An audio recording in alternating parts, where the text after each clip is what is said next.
नमस्कार दोस्तों, स्वागत है आपका अपने YouTube चैनल यूपीपीसीएल क्रैकर्स के अंदर। इलेक्ट्रिकल मशीन्स के लेक्चर्स का भी बच्चे बहुत ज्यादा वेट कर रहे थे। तो इलेक्ट्रिकल मशीन्स के जो हमारे लेक्चर चल रहे थे उनमें डायामैग्नेटिक मटेरियल्स तक हो गया था। आज हम पैरामैग्नेटिक और फेरोमैग्नेटिक मटेरियल्स को जड़ से खत्म करने वाले हैं और उसके बाद असली कोर मशीन, क्योंकि यहाँ पे बेसिक कॉन्सेप्ट्स मटेरियल जो मैग्नेटिक मटेरियल के बेसिक कॉन्सेप्ट्स हैं वो खत्म हो जाते हैं। इसके बाद कोर मशीन स्टार्ट होने वाली है। तो इस लेक्चर के बाद जो नेक्स्ट लेक्चर होंगे वहां से हमारी कोर मशीन स्टार्ट होने वाली है और वो लेक्चर आपके लिए बहुत ही इंपॉर्टेंट होने वाला है इस लेक्चर के बाद। ठीक है, यहाँ पे तो हम पैरामैग्नेटिक और फेरोमैग्नेटिक मटेरियल्स के बारे में पढ़ेंगे और उसके बाद जो नेक्स्ट लेक्चर आएगा मशीन का, भाई उसको पूरे दिल से देखना। वहीं से मशीन की जड़ स्टार्ट होती है। उस टॉपिक का नाम आपको पता है, electromagnetic induction. Electromagnetic induction next lecture होने वाला है और वही पूरे मशीन की जड़ बनता है। ठीक है, तो वो अगर किसी को समझ में आ गया तो पूरी मशीन समझ में आ जाएगी। तो फिलहाल सबसे इंपॉर्टेंट लेक्चर नेक्स्ट होने वाला है, पर उससे पहले जो है वो बेसिक मटेरियल्स को खत्म कराने के लिए दो मटेरियल्स हमारे रह गए थे। पहला है पैरामैग्नेटिक, इसके बाद पढ़ेंगे फेरोमैग्नेटिक। सबसे पहले पैरामैग्नेटिक मटेरियल्स क्या होते हैं, अब जरा ध्यान से समझिए। यूपीपीसीएल के लिए बहुत ज्यादा इंपॉर्टेंट है और मेट्रो के लिए भी। ध्यान से डेफिनेशन पढ़िए। ठीक है, materials which are not strongly attracted by the magnets, यानी कि लिखा क्या हुआ है, वह मटेरियल, वह पदार्थ जो स्ट्रांगली अट्रैक्ट ना हो मैग्नेट से। ठीक है, जो ज्यादा स्ट्रांगली अट्रैक्ट ना हो मैग्नेट से, सच एज, जैसे कि एल्यूमिनियम, मैग्नीशियम, मैग्नीज, ईयर।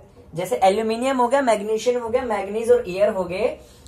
दियर रिलेटिव परमेबिलिटी म्यू आर, जो इनकी रिलेटिव परमेबिलिटी होती है, इज स्मॉल बट पॉजिटिव, यानी कि स्मॉल थोड़ी सी होती है लेकिन पॉजिटिव में होती है। ठीक है, ये लाइन आप हाईलाइट कर लीजिए क्योंकि ये लाइन जो है यहीं से क्वेश्चन उठते हैं एमसीक्यू में। रिलेटिव परमेबिलिटी स्मॉल और पॉजिटिव होती है पैरामैग्नेटिक मटेरियल्स की। ठीक है, these are slightly magnetised when placed in a strong magnetic field, ये थोड़े से मैग्नेटाइज होते हैं जब स्ट्रॉन्ग मैग्नेटिक फील्ड में प्लेस्ड होते हैं। ठीक है, जैसे, और होता क्या है, जो पैरामैग्नेटिक मटेरियल्स होते हैं, पैरामैग्नेटिक मटेरियल्स होते हैं, इनमें पैरामैग्नेटिक मटेरियल्स में जो इंडिविजुअल एटॉमिक डाइपोल्स होते हैं, इंडिविजुअल एटॉमिक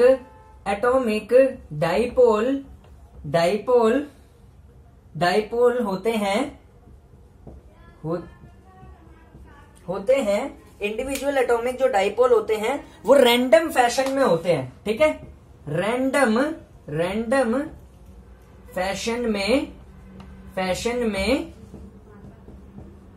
होते हैं। ठीक है, यही कारण होता है इनका स्ट्रॉन्ग मैग्नेटिज्म ना होने का। मैग्नेटिज्म इनमें होता है लेकिन ये जो कारण है ना कि जो इंडिविजुअल एटॉमिक डाइपोल होते हैं इनमें वो रैंडम फैशन में होते हैं। देखिए होता क्या है, किसी मैग्नेट का प्रॉपरली मैग्नेटाइजेशन तब होता है जब उसके जो एटॉमिक डाइपोल होते हैं ना, फॉर एग्जांपल ये कोई मैग्नेट है, अगर तो इसके एटॉमिक जो डाइपोल है इसके अंदर वो पैरेलल है, ऐसे इस तरीके से। ठीक है, इस तरीके से, तो इसका मतलब क्या है, ये बेस्ट मैग्नेटिज्म देंगे। लेकिन पैरामैग्नेटिक में ऐसा नहीं होता। मैग्नेटिक डाइपोल्स इनमें अरेंज होते हैं लेकिन रैंडम फैशन में होते हैं। कैसे? ऐसे बिखरे। अब बताता हूं कैसे। ऐसे कुछ ऐसे, कुछ नीचे की तरफ को, कुछ ऐसे रैंडम मोशन होता है। क्या होता है? रैंडम, बिखरा। इसी की वजह से इनका जो मैग्नेटिज्म होता है वो होता है स्मॉल बट पॉजिटिव। अब आपको पैरामैग्नेटिक बहुत अच्छे से समझ आ गया होगा। इसी की वजह से, रैंडम मूवमेंट की वजह से, ये ध्यान रख लेना, रैंडम लिखा हुआ है। रैंडम मतलब बिखरा, मतलब कोई भी तरीके से होता है। ठीक है, यही इनका रिजल्ट, इसी वजह के इनका मैग्नेटिज्म जो होता है वो खराब होता है। ठीक है, नेक्स्ट हमारे पास जो है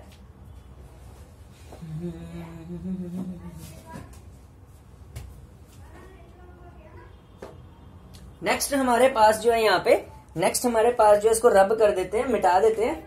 ठीक है, अब यहाँ पे लिखना क्या आपको, एक पॉइंट जो यूपीपीसीएल में पूछा जाता है। देखिए यूपीपीसीएल एक ऐसा एग्जाम है जो ना बारीकियां बहुत ज्यादा पूछता है, कैसी, जो हम पढ़ के नहीं जाते। क्या पूछेगा अब इतने सबके बाद, एक तो ये पूछेगा स्मॉल और पॉजिटिव होती है इनकी क्या रिलेटिव परमेबिलिटी, एक तो ये उठाएगा। एक क्वेश्चन ये भी उठा सकता है कि कारण क्या है स्मॉल और पॉजिटिव परमेबिलिटी, रिलेटिव परमेबिलिटी होने का। मैंने समझा दिया कि रैंडम मूवमेंट होता है डाइपोल्स का। ठीक है, पैरेलल पूरे अरेंज नहीं होते। एक क्वेश्चन और पूछ सकता है यहां से कि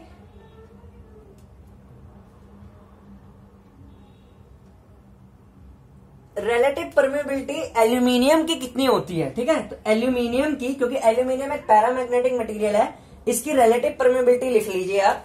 रिलेटिव परमेबिलिटी इसकी लिख लीजिए, इसकी होती है 1.0000000065, ठीक है। इतनी होती है इसकी रिलेटिव परमेबिलिटी, ठीक है। यहां से 1 पॉइंट, यहां पे लिखा 1 पॉइंट करके लिखा हुआ है ऐसे, ठीक है। 1 पॉइंट, ठीक है। पॉजिटिव में होती है और स्मॉल होती है, ज्यादा लंबी नहीं है। नेक्स्ट है हमारे पास इसी तरीके से एयर की लिखो, यानी हवा की। याद रखना हवा एक पैरामैग्नेटिक मटेरियल है, हवा भी मैग्नेटिक फील्ड लाइंस को कंडक्ट करती है, लेकिन थोड़ी सी कम। That's why it is known as the paramagnetic material, ठीक है। पैरामैग्नेटिक मटेरियल है हवा, हवा एक पैरामैग्नेटिक मटेरियल है, हवा एक पैरामैग्नेटिक मटेरियल है। इसकी परमेबिलिटी कितनी होती है, इसकी होती है 1.0000000031। इन दो की बहुत ज्यादा याद रखना, ठीक है। एक बार पूछ लिया गया था 2000, कौन सा वो यार जहां से पैटर्न बदला था, कौन सा जेईई का एग्जाम था, मेरे ख्याल, हाँ 18 वाला ही था, 18 वाला। उस टाइम मैं कॉलेज में पढ़ा करता था, 18 में पास हुआ था मैं। तो पास जो एकदम होते हैं, जिनका रिजल्ट नहीं आया होता, वो दे नहीं पाते।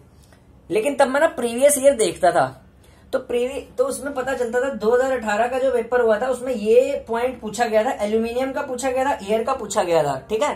तो ऐसे भी पूछ लेता है न्यूमेरिकल वैल्यू, तो ये याद रखना, ठीक है। अब नेक्स्ट है, ये तो हो गया खत्म पैरामैग्नेटिक, ठीक है। इससे बाहर यूपीपीसीएल में पैरामैग्नेटिक से क्वेश्चन नहीं आएगा। अब है फेरो।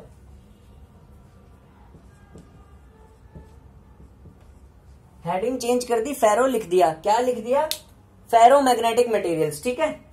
फेरोमैग्नेटिक मटेरियल्स, और बोल सकते हैं सबसे best magnetic materials, best magnetic materials, ठीक है। मटेरियल्स और strong magnetic materials, strong magnetic materials, ठीक है।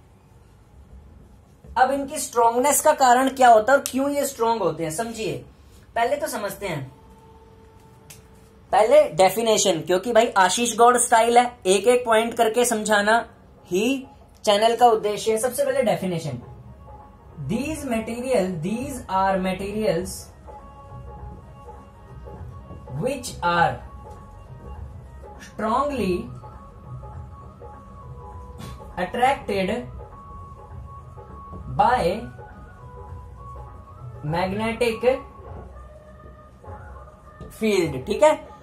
ये ऐसे मटेरियल होते हैं जो स्ट्रांगली अट्रैक्टेड होते हैं मैग्नेटिक फील्ड से। मैग्नेटिक फील्ड से स्ट्रांगली अट्रैक्ट होने वाले मैग्नेट जो होते हैं, these are known as the ferromagnetic materials, okay. जैसे कि आयरन, निकल, ठीक है। आयरन, निकल, cobalt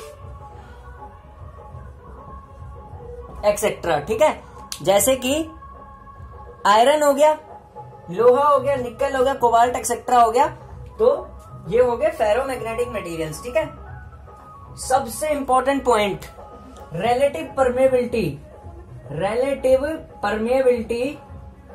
permeability is very high, बहुत ज्यादा रिलेटिव परमेबिलिटी होती है। हाई लिख दिया मैंने, वेरी हाई, कितनी, हजारों में, सेवरल हंड्रेड्स,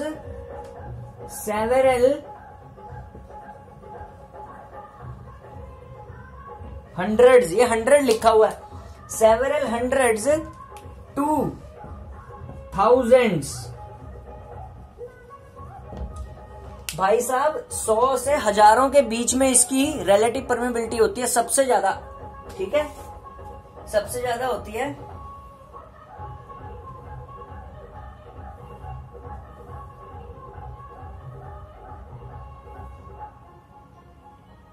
ठीक है, क्यों होती है इतनी, क्योंकि जो इसमें डाइपोल्स होते हैं, क्या होते हैं, एटॉमिक एटॉमिक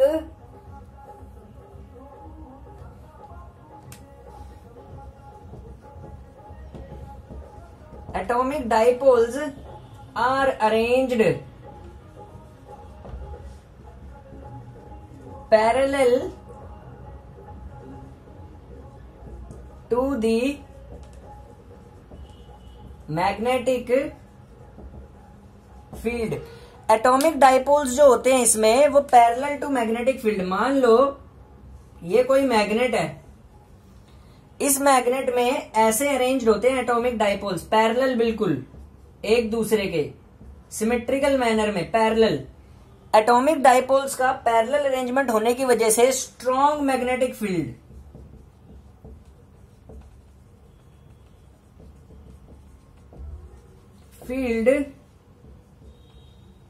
जनरेट होता है। ठीक है, ये लिख दिया मैंने।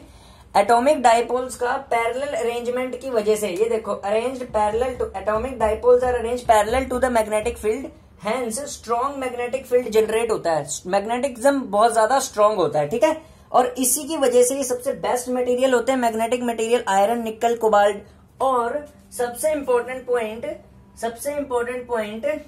कि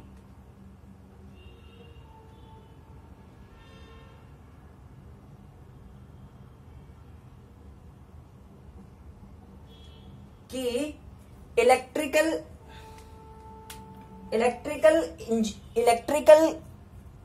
इंजीनियरिंग में, यहां पे ही लिख देता हूं, जगह तो बची नहीं, चलो रब कर देते हैं इसको, समझ तो आ ही गया होगा आपको। इलेक्ट्रिकल इंजीनियरिंग में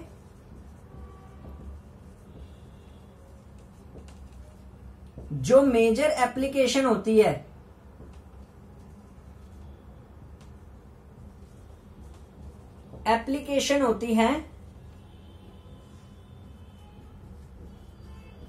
होती है वो फेरोमैग्नेटिक की ही होती है। इलेक्ट्रिकल इंजीनियरिंग में जो मेजर एप्लीकेशंस होती हैं वो फेरोमैग्नेटिक मटेरियल्स की होती हैं। ठीक है, जो कोर वगैरह बने होते हैं ना ट्रांसफॉर्मर के, ठीक है, डीसी मशीन्स के, सब फेरोमैग्नेटिक मटेरियल से ही बने होते हैं। धन्यवाद, आपको समझ आया होगा। इसके बाद असली मशीन शुरू होने वाली है, जिसके लिए हमारे सेमेस्टर के स्टूडेंट्स तरस रहे हैं। ठीक है, ट्रांसफॉर्मर शुरू कराने वाला हूं, उससे पहले सब लेक्चर में मौजूद होना इलेक्ट्रोमैग्नेटिक इंडक्शन के। आशीष के स्टाइल में इलेक्ट्रोमैग्नेटिक इंडक्शन पढ़ा जाएगा। उस दिन आपको पता चलेगा कि इलेक्ट्रोमैग्नेटिक इंडक्शन होता क्या है। और बाकी यूट्यूब चैनल से इस यूट्यूब चैनल जो आपके लिए बनाया गया, जो आपका अपना है, ठीक है, जिसमें फ्री ज्ञान है, ये इस चैनल का ज्ञान कितना टक्कर देता है बाकियों को, वो आपको पता चल जाएगा। इलेक्ट्रोमैग्नेटिक इंडक्शन के लिए रेडी रहिए, सब्सक्राइब करिए हमारा चैनल, बिल्कुल फ्री चैनल है, फ्री ऑफ कॉस्ट हमेशा रहेगा। और अब मोटिवेशन भी मिल गया है कि सब्सक्राइबर धीरे धीरे बढ़ते जा रहे हैं। जिस दिन 100 सब्सक्राइबर हो जाएंगे, फुल मोटिवेशन मिल जाएगी। मशीन ऐसे चुटकियों में साफ करवा दूंगा, भेजे के अंदर डलवा दूंगा। Thank you.